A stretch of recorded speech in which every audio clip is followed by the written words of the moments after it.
Okay, let's start this, again, another perfect day down the tube. Good afternoon. I call to order this hearing of the Intelligence and Special Operations Subcommittee on the role of Special Operations Forces in the great power competition. The United States is facing a dramatically different geopolitical environment than any other time in recent decades. While this century has been dominated by our efforts in the global war on terrorism, the new era of great power competition presents strategic challenges from revisionist states in China and Russia and their rogue state allies in Iran and North Korea.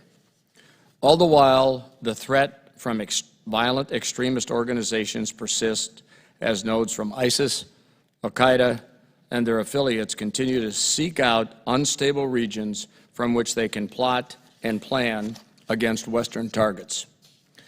As the United States faces an inflection point in geostrategic competition, so too does our special operations community. Thankfully, the SOF enterprise is well suited to address the challenges posed by great power competition, where core SOCOM activities such as irregular warfare and the Train, Advise, and Assist mission offer the ability to present strategic and operational challenges to our adversaries and enable our allies and partners to resist outside aggression. Great power competition, in which conventional force capabilities may play a larger role in deterring hostile actions from our state adversaries, similarly means that special operations forces will play more of a supporting and enabling role for the wider joint force. The core functions of the SOF enterprise, when taken together, provide options and capabilities across the entire operational spectrum, from gray zone competition to direct military engagement if the need arises. During this transition, it will be critical for our special operators to continue to hone new skills and expertise in a variety of areas, from critical cultural knowledge and language capabilities to being tactically proficient in the cyber and information space.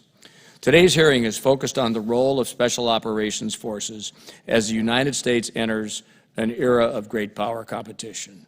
This subcommittee will seek to examine the unique capabilities of SOCOM and how Special Operations Forces' core activities may complement and enable the joint force to operate against strategic adversaries. We hope to further understand which skill sets of the SOF community must be relearned after 20-plus years of counterterrorism, and what new skills our special operators must learn to operate in the 21st century gray zone, below the threshold of direct military intervention. Our witnesses today have a breadth of experience with the special operations community and the study of gray zone conflict and irregular warfare. Dr. Seth Jones is the Senior Vice President at the Center for Strategic and International Studies. Dr. Jones has also served as a director at the RAND Corporation and has served as a plans officer and advisor to the Commanding General of U.S. Special Operations Forces in Afghanistan. Dr. David Ucko is a professor and department chair at the College of International Security Affairs at the National Defense University, where he oversees the college's irregular warfare area of concentration. In the interest of time, I ask the witnesses to keep their opening remarks to 5 minutes or less so that we will have sufficient time for questions and answers. With that, please let me thank our witnesses for appearing before us today, and I now recognize Ranking Member Gallego for any opening remarks. And oh, by the way, just know the subcommittee chairman and the ranking member both probably look at life from a slightly Marine Corps perspective. So having said that, just keep your words to, simple syllables. We want to be able to understand. Congressman Gallego, over to you. Thank you, Mr. Chairman. I look forward to working with you in a bipartisan manner to continue the great work that we started last year.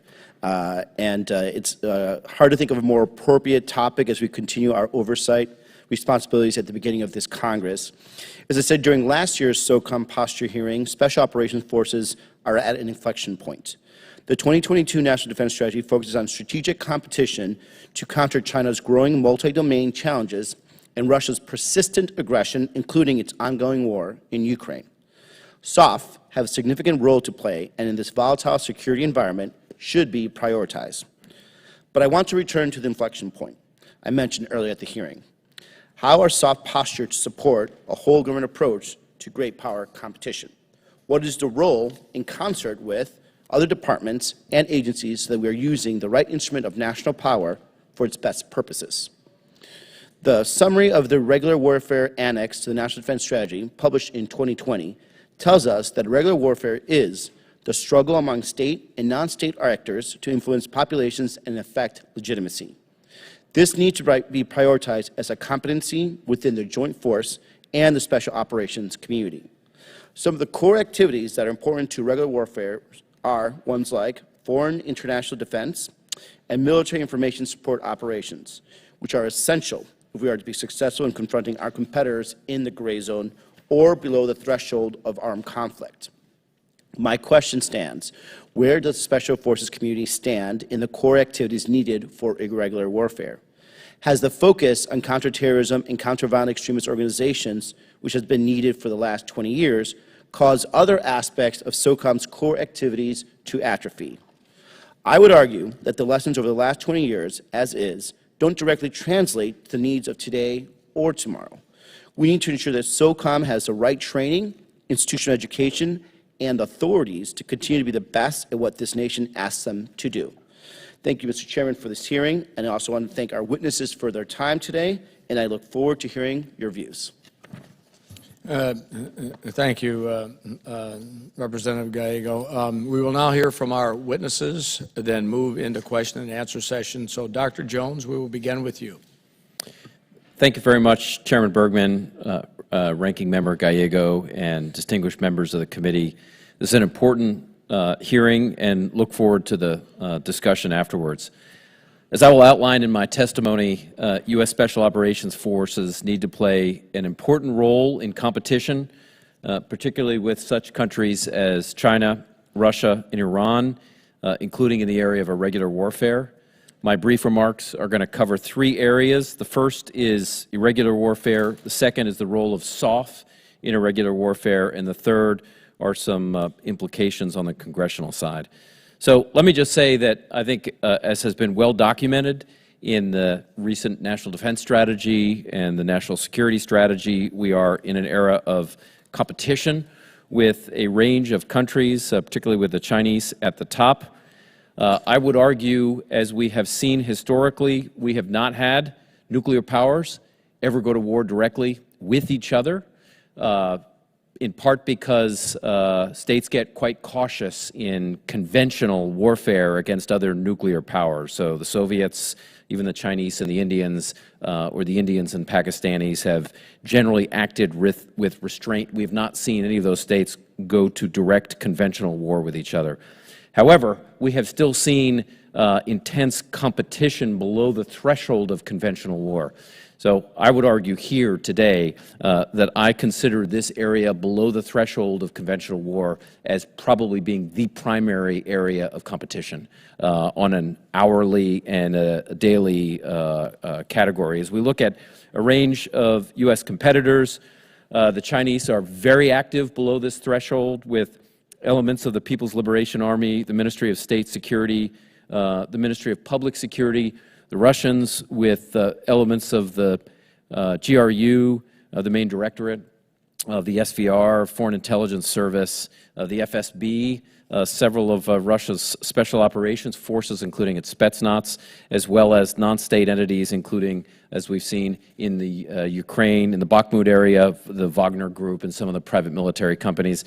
And I don't need to say a lot about the Iranians because they are among the quintessential irregular actors with the Islamic Revolutionary Guard Quds Force and its relationship with the Lebanese Hezbollah, Popular Mobilization Forces, and others around the Middle East. So I think when we look at the role of SOF in this arena, I think there is a particular role for activities outside of direct action. That has been the mantra over the 20 years after 9/11 of SOF and many of its units. But I think what we're talking about primarily because of the risk of escalation, is a heavy focus on things like foreign internal defense, providing assistance to a range of countries. So think for a moment about aiding the Baltic states or Finland in providing assistance in case of an invasion, Russian invasion. Not imminent at this point, but certainly potentially down the road. Taiwan, in case of an invasion, there is an important component of that the Taiwanese would need to resist, both conventionally, but also in a regular element of that as well. Unconventional warfare, which is the support to non-state entities, non-state partners, a role historically of organizations like the Green Berets, and then a range of other activities, including information operations. Again, my general view is, is that I think there has been a slight misunderstanding of the non-kinetic side of special operations forces, and they have a range of capabilities. When it comes to the role of Congress, I think Congress has a very important role moving forward for SOF, particularly in this area of irregular warfare. My own view is that funding should be considered expanding in the Section 1202 area, potentially also in 333, Section 333, and happy to discuss that. I do think there needs to be a broad review, posture review of the Department of Defense and the interagency role in irregular warfare, and happy to take more specific questions. But as I've argued so far, I think this will be a major form of competition. The Chinese, the Russians, and the Iranians are heavily involved in this, and we need to responsibly as well. Thank you, Dr. Jones. Dr. Ucko. Chairman Bergman, Ranking Member Gallego, and members of the subcommittee, thank you for inviting me here today. As we've heard, the United States finds itself in an era of strategic competition. How to respond is now the focus of the U.S. government, but it is a question compounded by the variegated and global method of attack. Indeed, America's rivals are deliberately avoiding U.S. strengths, particularly in the military domain, and instead they privilege ambiguity and subterfuge, blending statecraft with subversion and war with peace. SOF have and can contribute to this competition through its specialization in irregular warfare.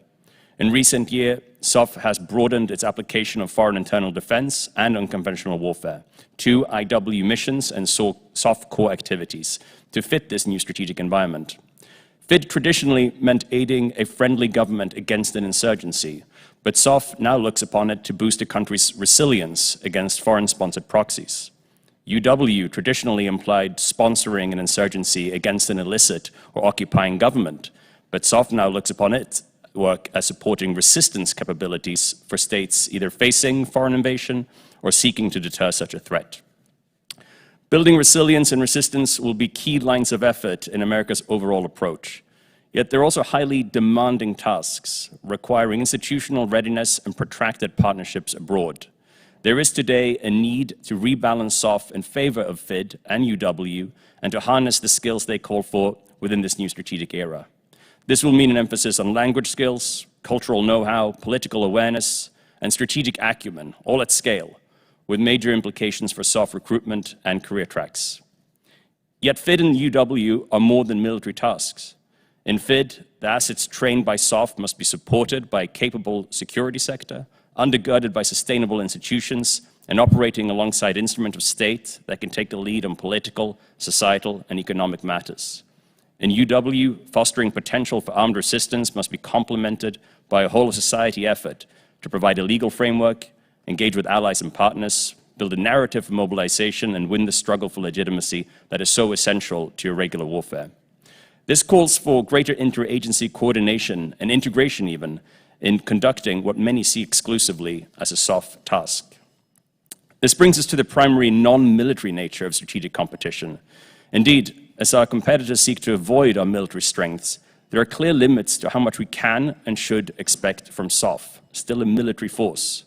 Responding to weaponized corruption, election interference, media penetration, political infiltration, dodgy trade deals, and infrastructural development will require a far broader portfolio.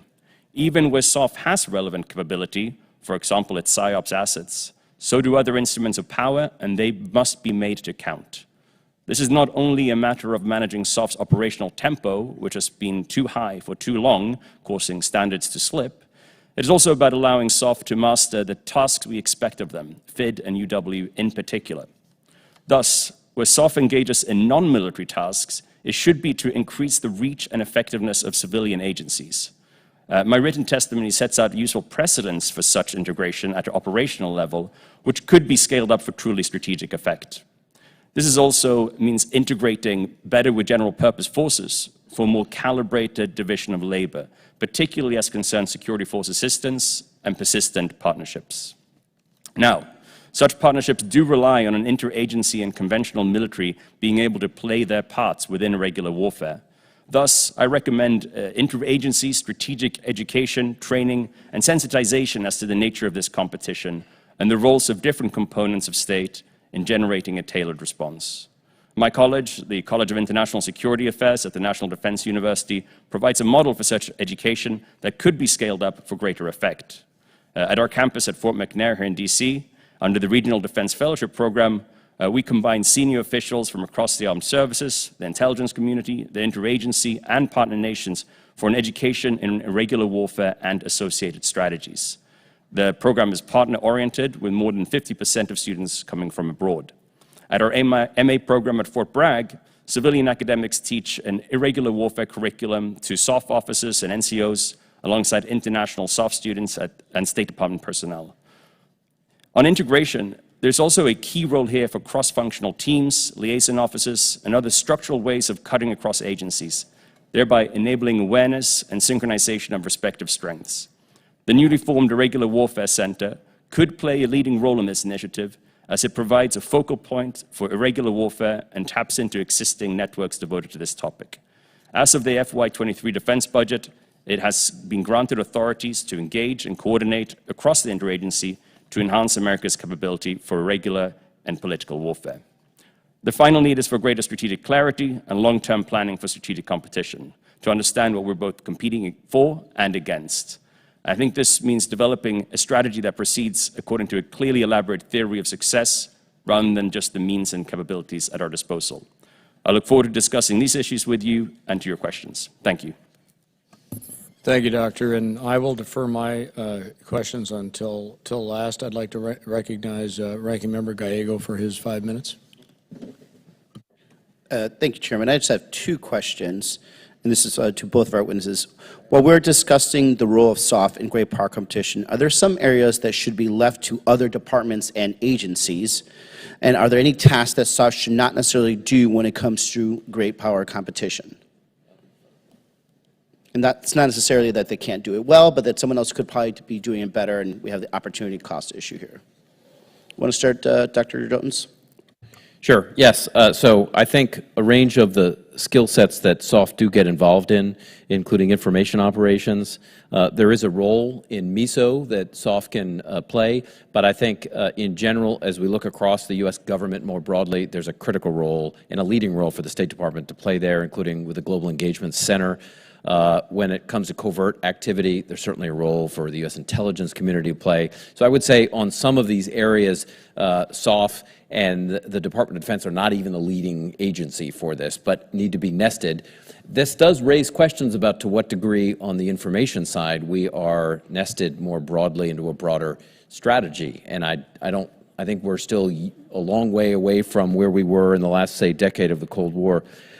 So that's one. When it comes to providing foreign internal defense, there are key elements, I think, of training foreign forces that are probably better left to Army or Marine Corps forces as well. I think when you're talking about specialized units, your special operations forces, commando units, some civil defense side that would be engaged in responding to a foreign invasion, that's probably where SOF has some comparative advantage. But general, there are SFABs within the Army, for example, that can do broader training. So I think it depends on what kind of foreign military, for example, is training and whether that's better left to SOF or conventional forces.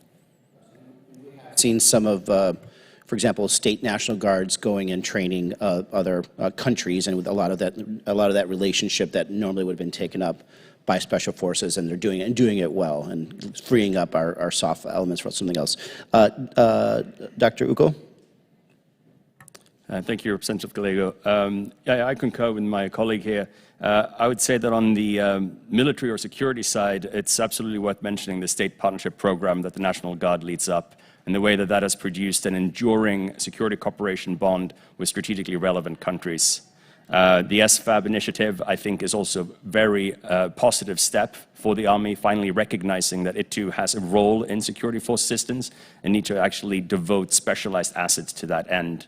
But it's also worth recalling again that great power competition is primarily non-military, and that China and Russia and other actors we're competing with have found a way of carrying out the so-called war of interlocking, that is to say, synchronizing different efforts across different agencies. And we need to be as versatile and as nimble. And on that front, I think that it would be foolish to look to the special operations community as the go-to option in responding to this type of aggression. I'm thinking in particular in terms of countering threat finance. Admittedly, SOF has a burgeoning expertise in this area, but I think it would be unwise to neglect the fact that the Department of Commerce and the OFAC also should have a role to play, and that we need to make sure that our portfolio is as diverse and as specialized, particularly at the strategic level, as that of our adversaries. Thank you. And Dr. Ucko, you recently proposed a modified definition of irregular warfare. Can you share that with the group and why you believe that is important? Absolutely. Irregular warfare, ironically, has become more of a talking point since we said goodbye to the so-called war on terror.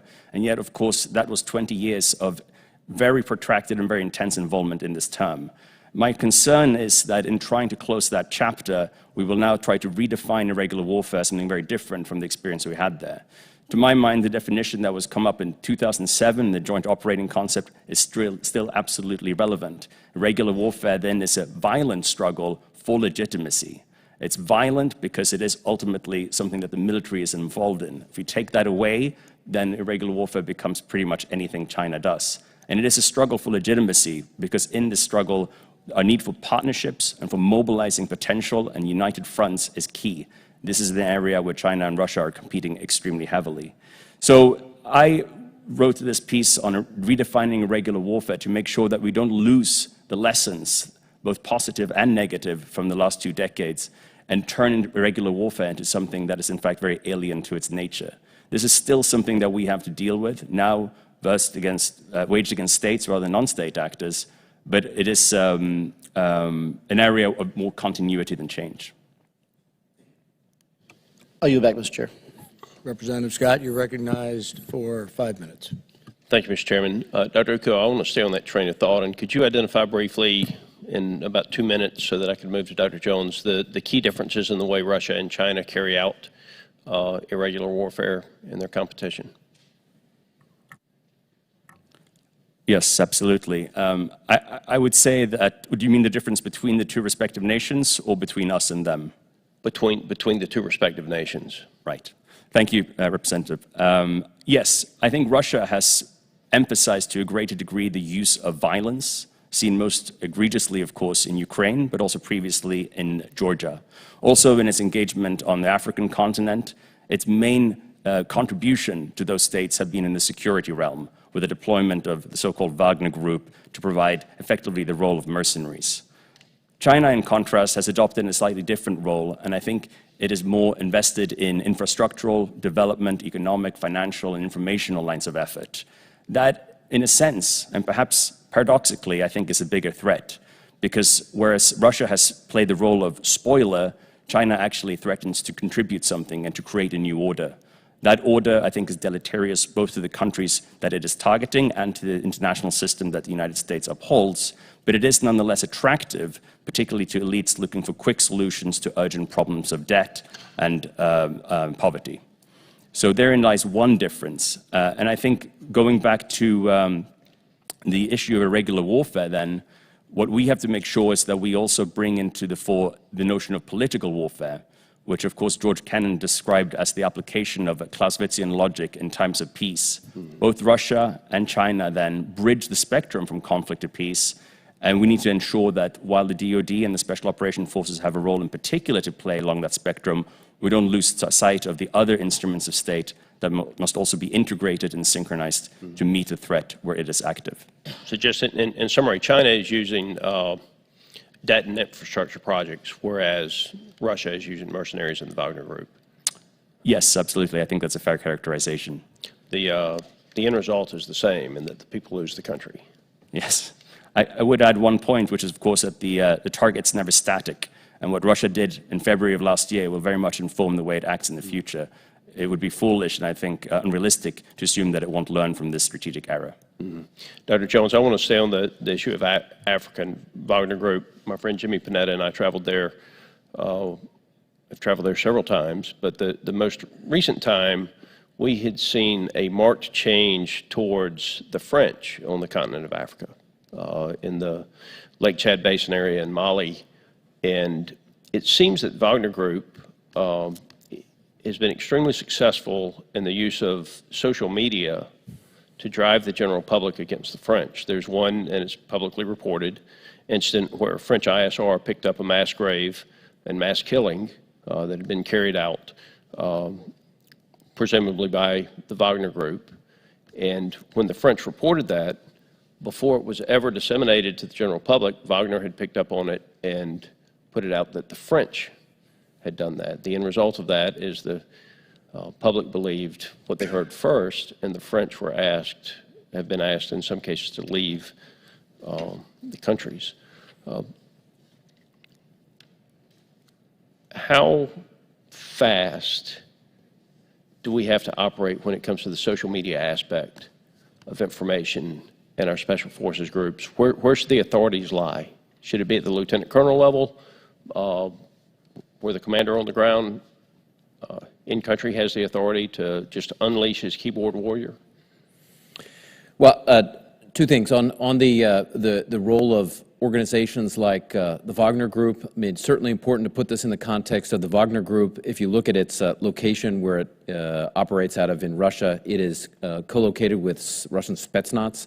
So there's a close connection deployed overseas between the Wagner Group and Russian government agencies, whether it's Spetsnaz, GRU, SVR, or even the Kremlin itself with Yevgeny Prigozhin, and they are heavily involved, as you note, in information operations against the French, against us, against local governments in some cases.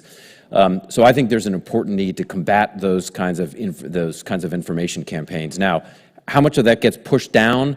I think it depends. I do think there's a need to have initiatives at the lower level. It may depend on the concept of operations. There's maybe some con-ops that need to be approved because of their sensitivity at higher levels. I'm out of time. It just seems to me that with regard to the information war, if you don't move first, it doesn't matter if it's an hour or a week behind, you're out. I yield. Thank you.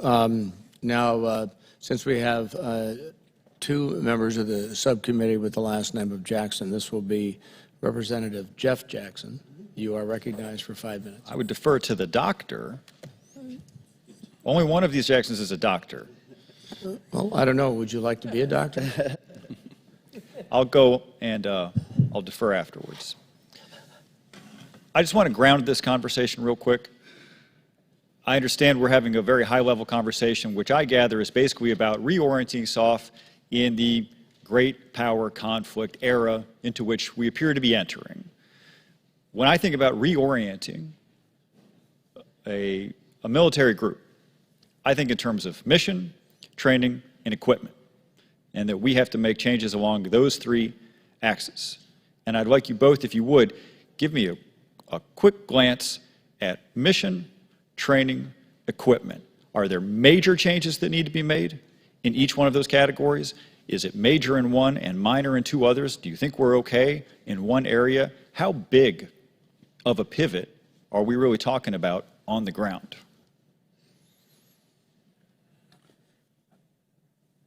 I will attempt to answer your question, Representative. It's a very good one. I think in terms of mission, there is a contrast to be drawn between aiding El Salvador against the FMLN in the FID environment of the 1980s and helping a country that's threatened by China.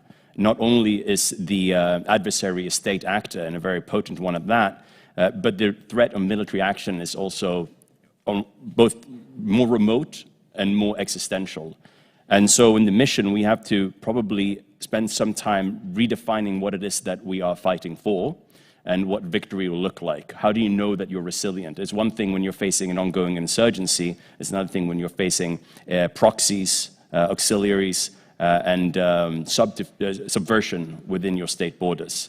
So again, this is perhaps a less military problem set than a political and societal one. We have to, in a sense, effectively figure out where we would draw the line. And I'm sorry that's not a very definitive answer, but I think it speaks to the messiness of the strategy that's being waged against us.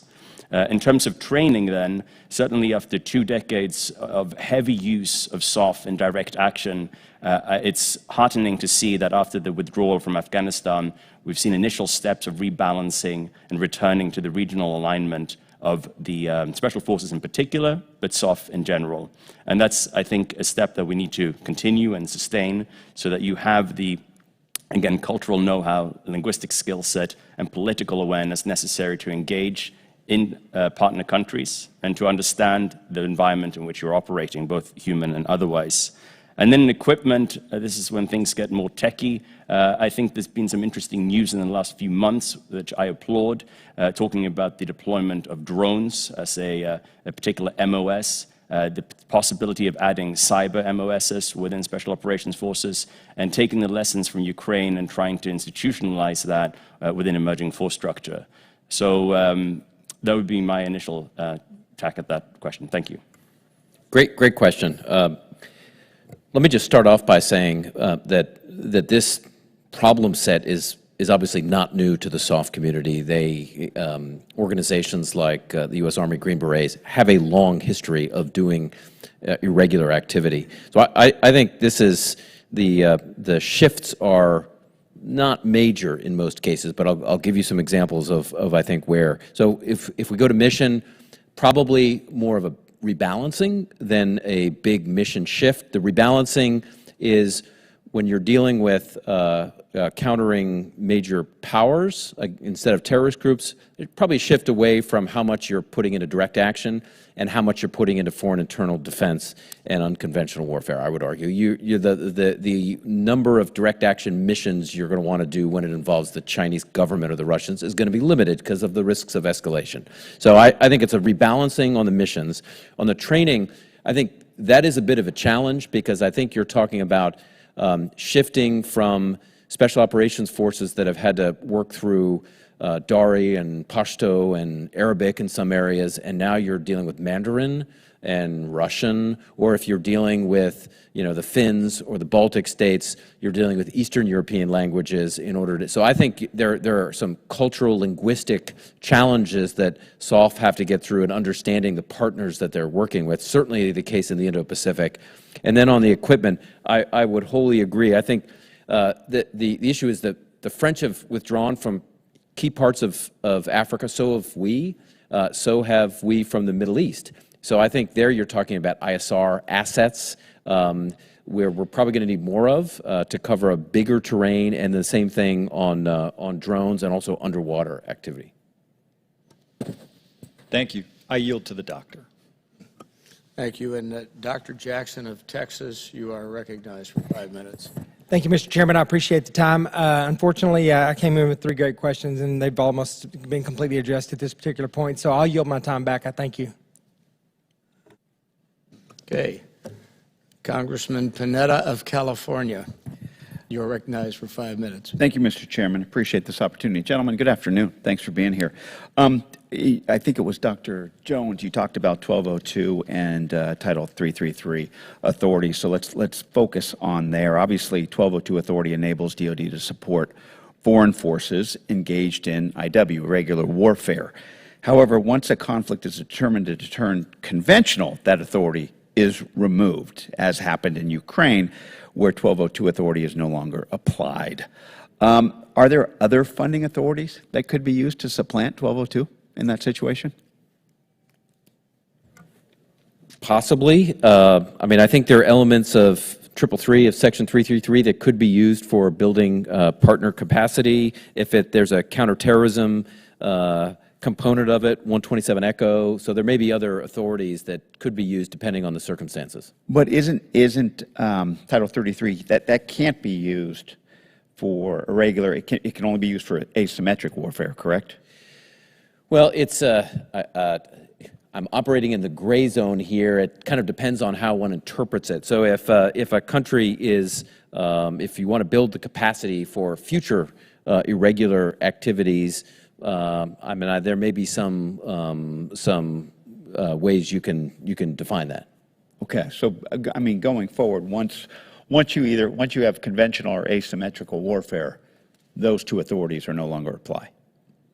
That's my understanding. Okay, and is there any other type of authority that could allow us any other type of funding stream? There may be. I'm not aware off the top of my head. Okay, would you happen to know, sir? No, I would provide the same answer, but I would add, if I may, that part of the confusion here is this delineation between irregular and major combat operations.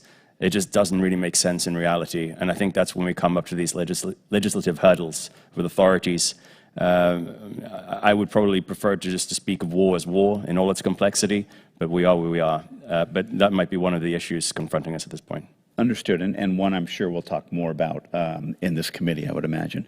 Moving on to Africa, obviously, as you heard from my travel partner over there, Representative Scott of Georgia, we've taken a couple trips to Africa, actually 3 total, 2 to the Sahel. Obviously, seen some unfortunate developments that have gone on there, not just with the spread of VEOs and obviously the influx of Wagner, be it in the Central African Republic, Mali, and possibly Burkina Faso, based on some of the flags we saw at the coup, creating a lot of instability, pushing out France, and obviously having military governments filling that vacuum that are openly sympathetic to Moscow, unfortunately. I know, I think, Mr. Scott, Mr. Jones, you talked about there has been a withdrawal from Africa. Well, I wouldn't necessarily say a withdrawal from Africa, because if you look at Chad and you look at Niger, I believe Niger is kind of the Alamo. That's what I call it, in the sense that, you know, you saw the French forces go there after leaving Mali. We have our forces there, either in Diffra or Wallam, or right there in the capital city. I mean, do you believe that we can hold the Alamo based on the situation that we're facing right now? It's a very good question. By withdrawal, my only comment there is when it comes to U.S. Special Operations Forces in Africa, the number has decreased over the last couple of years. So we've withdrawn some numbers.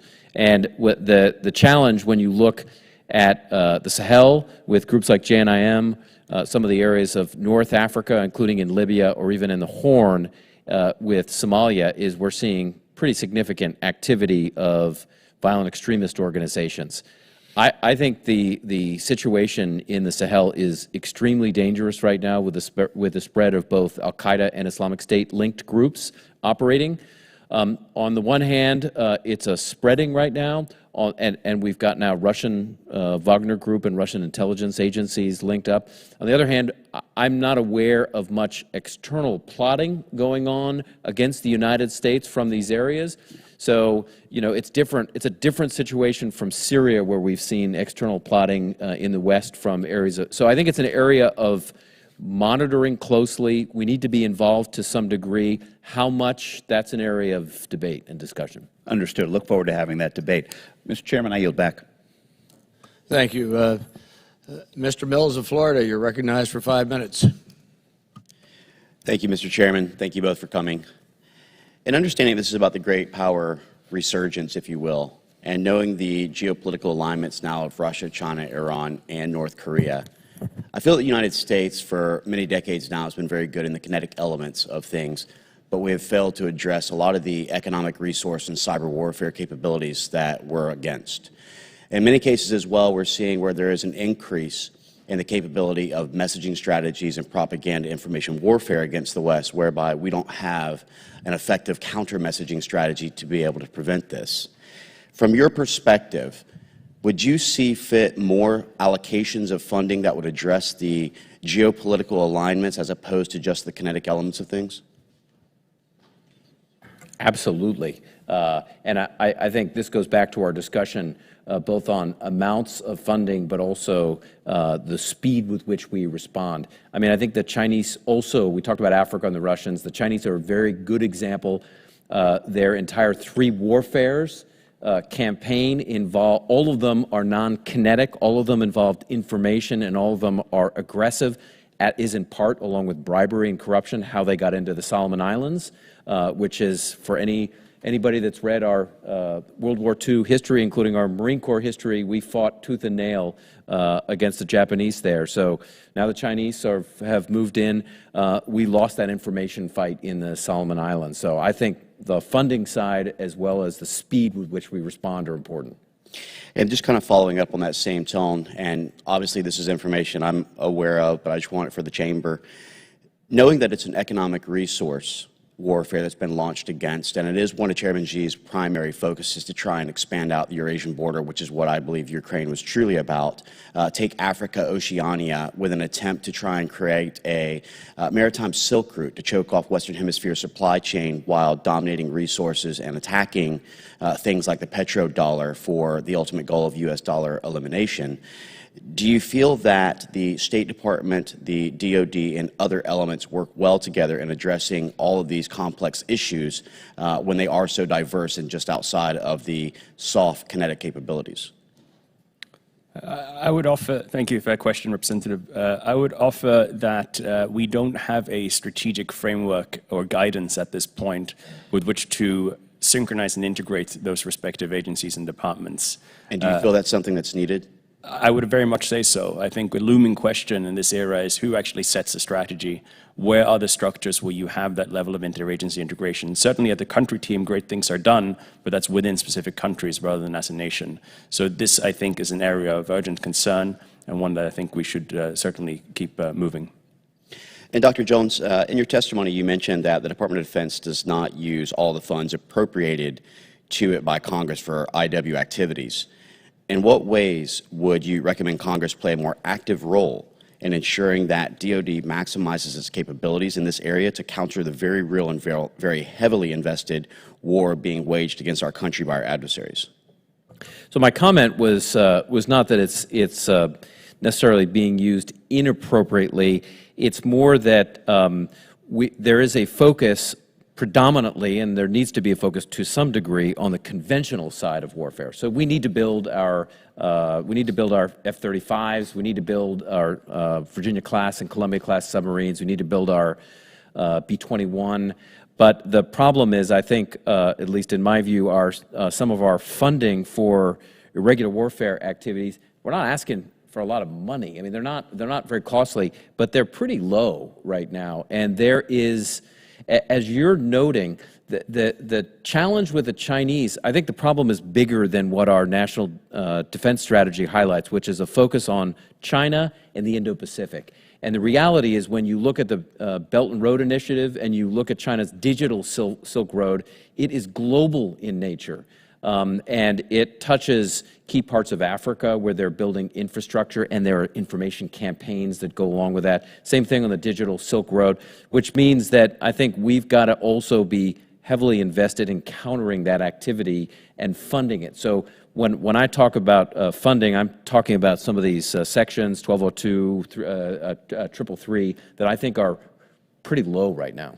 And just really quickly, knowing that it's also a geopolitical alliance that has the Chavez in Venezuela, Pedro in Colombia, and they're developing that kind of iron curtain, if you will, do you feel counter-narco operations would be a very effective thing with combating the fentanyl overdose that's coming across the borders?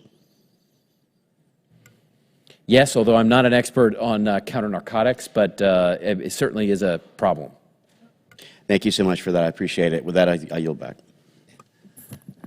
Mr. Luttrell of Texas, you're recognized for 5 minutes. And a cleanup shot. Thank you, gentlemen. I always get very uneasy when the words rebalance and restructure and reorganize soft communities come about. It seems that happens as the war starts to progress. We saw it in the early 2000s as we came in hard direct action missions, and the learning curve was completely vertical. And as we each reached up to the 10 in the early teens, we went into more of a FID where organizations were fighting for work, but still forward deployed. And then ISIS hit. And then we went right back to direct action missions, where it seems like we centrally focused on FID and certain things, but we lost the capability that we should have been hyper aggressive on, but patiently focused. And I hope that's just not the case right now, because SOF builds out a portfolio of all the experiences that we've had over the past 2 decades, and that's something that we need to hold near and dear in case China or Russia clacks off, and we are actively involved in that.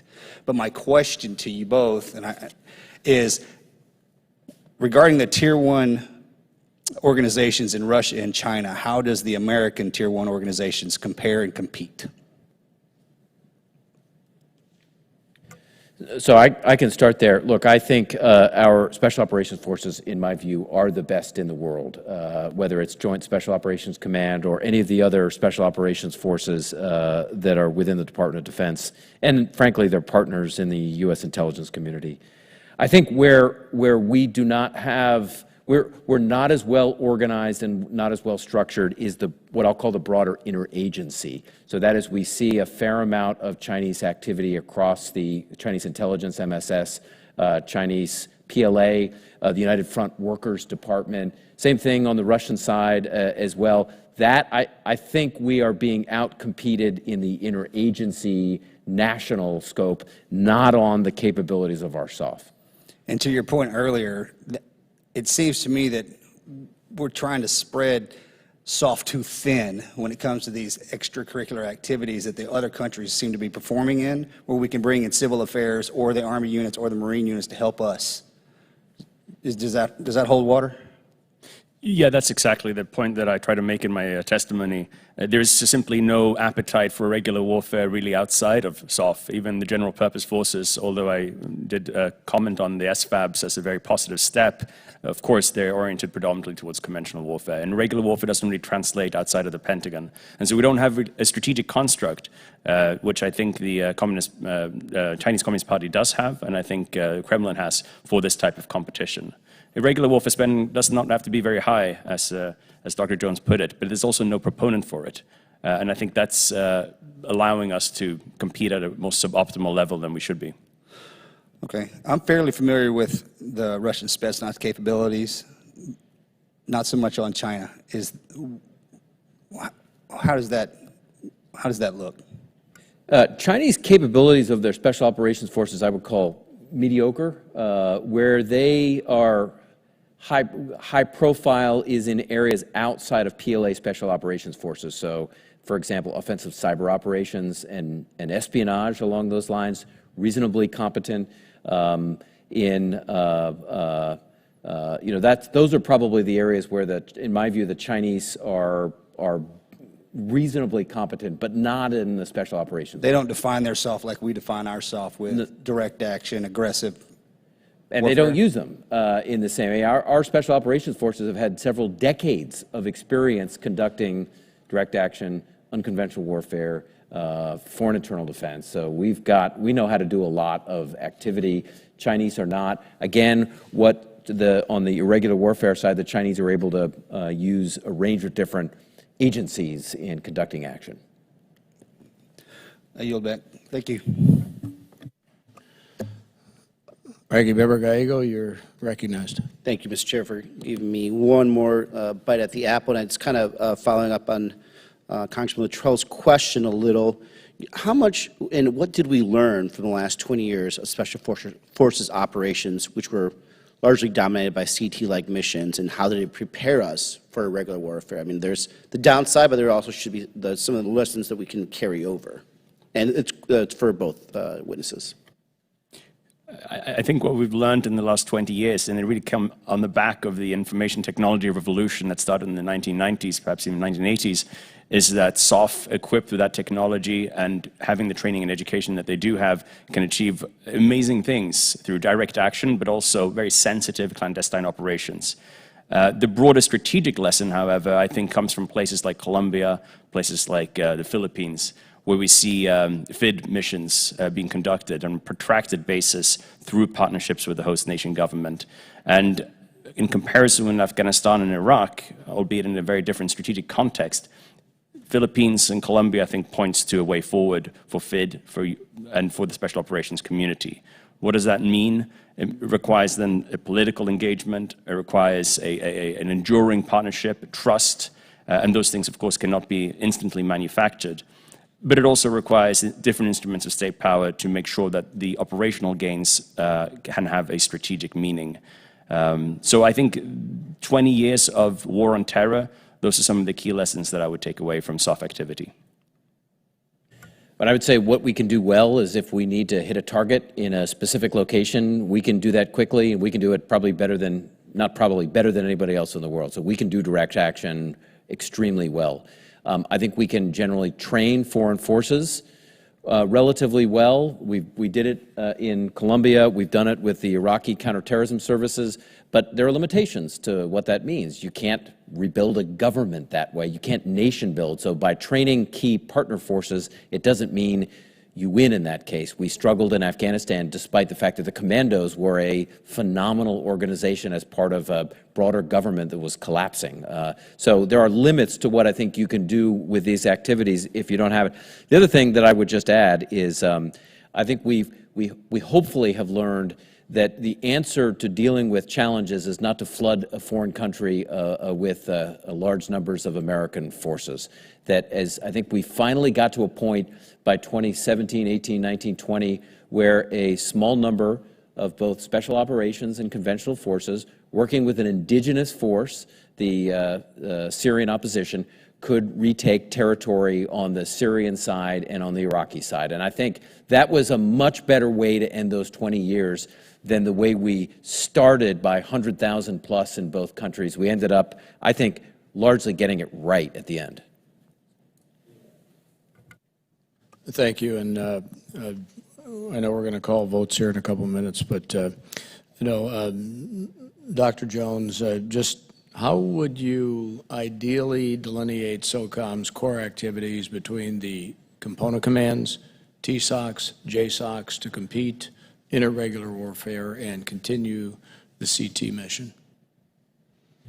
Well, I think U.S. Special Operations Command, generally does not own its forces when they go to the combatant commanders, so it's got a coordinating function with combatant commanders. But I think it does have a responsibility. It's got to help equip those forces. It's got the responsibility to help and work and train with U.S. Army Special Operations Command, with Navy SEALs, with WARCOM to help train, and then with the TSOCs to help manage the role of special operations globally in the combatant commands. So it's got a very important role in preparing for and then supporting combatant commanders in the use of special operations forces. But really, without SOCOM and without a major role, special operations community breaks down into Army SF, into Navy SEALs. So it provides really the overarching umbrella for the train. And then it also has an important role, I think, on the personnel side in pushing for how well the forces are dealing with PTSD, with suicide, with a range of those. SOCOM's got a very important component of that as well. Okay, thank you. And Dr. Ucko, in your written statement, you equate FID and UW to resilience and resistance, respectively. How have resilience and resistance evolved in the 21st century, especially with the expansion of cyber and information space? Thank you. So the main change, I think, from what we saw during the Cold War is that the threat is no longer primarily military. And of course, it was the military nature of the threat that brought SOF into the scene. Defending, again, El Salvador or supporting the Mujahideen in Afghanistan is a very different enterprise when you're looking at the strategy that China and Russia are now using. So that brings in new capabilities that have to be sharpened, whether it's countering threat finance, countering disinformation. And the question for me is to what degree SOF really ought to be taking the lead in those particular areas. So while we speak of FID and UW, really have to bring in other agencies and expertise to that portfolio. Doctrinally, that is anyway recognized. I think it's also recognized within SOF's emphasis on partnerships and working with them through their interagency. But it does perhaps run up against a tendency to press what one former Assistant Secretary of Defense called the SOF easy button. That is to say, to delegate things to the Special Operations community because of problems being unorthodox and no one else is around to solve them. I think that is fighting this competition with one arm tied behind our back. And so we have to probably instead broaden what we mean by resilience and resistance to bring in the relevant civilian capabilities that can give us strategic purpose. Okay, thank you. You know, I want to thank everybody, our members and our witnesses, for, I believe, getting our 118th Congress subcommittee off to a great start with a presentation of ideas, thoughts based on experience, both your experience with all of the members here, experience to bring us into the reality of where we are here in 2023 and going forward. And I think since we're the first two wolves, Romulus and Remus, life has been a competition for resources. You find that carcass on the road, you're going to tear it apart and you're going to fight for what you want. And when we look at what we do as members of Congress in allocating funds, understanding which authorities exist and don't exist, and how it relates to the future resources that we're going to need, and then understand how we as a congressional committee do the right thing then to enable the Department of Defense to do what it needs to do. We have to be very careful in life that we don't fight yesterday's war or use yesterday's, in my case, I'd love to be able to use just yesterday's phone and make it work, but we know it's going to change. But the point is, as a committee, we're going to work through this, and we're going to test areas where we're not comfortable, and we would hope that all of the services, all of our subject matter experts who come from the different communities will run with us, and we will run together and figure out ways in the next 2 years to do the right thing for the defense of our nation through our special operations, through our irregular warfare, through the recruiting, training, and sustaining of the MOSs that we're going to need to win the next fight. So with that, unless there's anything else, this hearing is adjourned. Thank you, everybody.